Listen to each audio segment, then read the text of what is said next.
So, good evening and welcome to Walk and Talk number 19. It's another beautiful sunny evening here in central London.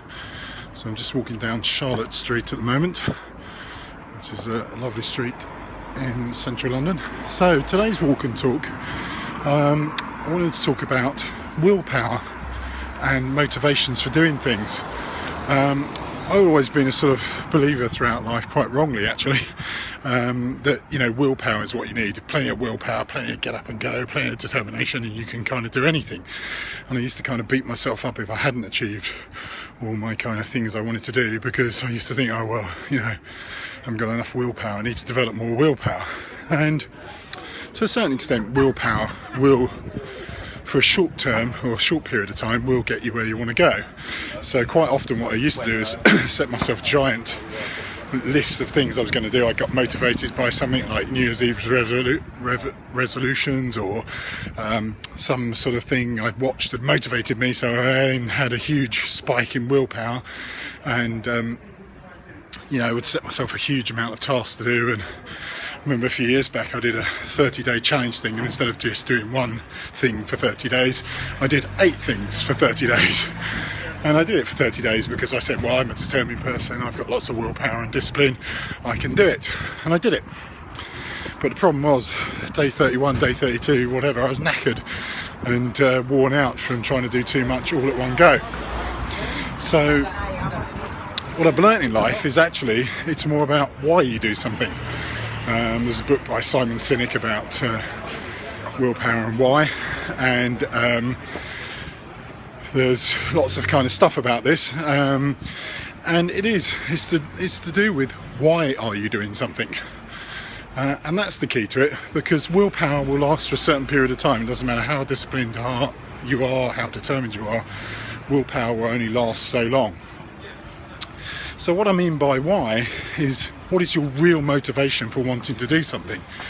And Darren Hardy, in his book The Compound Effect, demonstrates this quite well, in terms of, he says, if you ask someone, if you put a regular scaffolding plank down on the floor, a regular 30 foot by 1 foot wide plank, time to get right over again, on the floor, and said to someone, here's 20 quid, walk across the plank.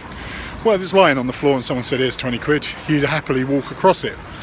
Now, if you take that same plank and place it between two 100-storey buildings, so part of the plank you're going to walk along is a gap between two 100-storey tall buildings.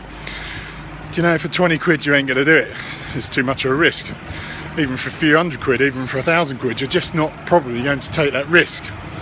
Now, here's an extreme example of how willpower works. If we took that same situation and you placed, I don't know, loved ones, family, whatever, on the other side of the plank on the other building, set fire to that building, then you're going to go across that plank. It doesn't matter what. You've got your willpower, you've got your reason for doing it, the reason for crossing and taking that risk. So in a less extreme situation, that's what willpower is all about. It's about finding your reason why for doing something. And that's that inner motivation, that's that real strong desire. And that's what's going to keep you going.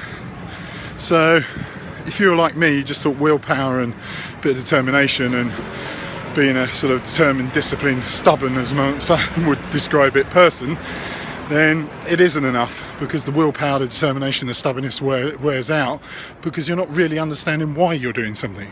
Once you understand the reason for doing that thing, it's so much easier then to keep the motivation going, so much easier to keep the focus going, because you have an end goal, you have a reason, an inner strength that keeps you going. So whatever you're doing in life, I recommend, and it's working for me, is to find out why you're doing what you're doing, and write it down or work it out, or whatever you want to do. But once you find that why, then it's a lot easier to keep going, it's a lot easier to stay focused, it's a lot easier to do the things you want to do. So that's it for today. I'm going to leave you now with a quick look at beautiful sunny evening here in central London. Enjoy your evening. I hope you've had a good start to the week, and speak to you later in the week. Thanks.